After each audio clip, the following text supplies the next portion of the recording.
Hey guys, how's it going? How to use API in webflow. So first, set up your API. Ensure you have access to the API documentation and authentication details, API keys, tokens.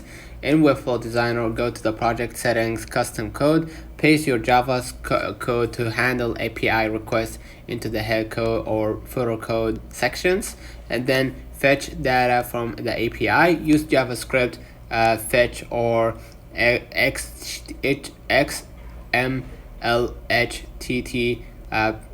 requests to make API calls.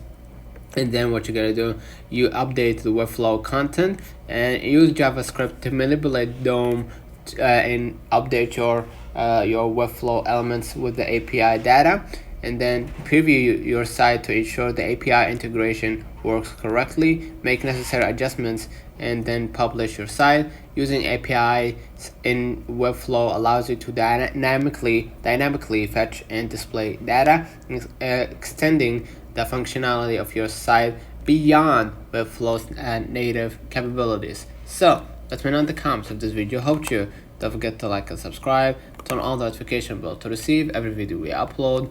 Thank you for watching. We will definitely see you in the next one.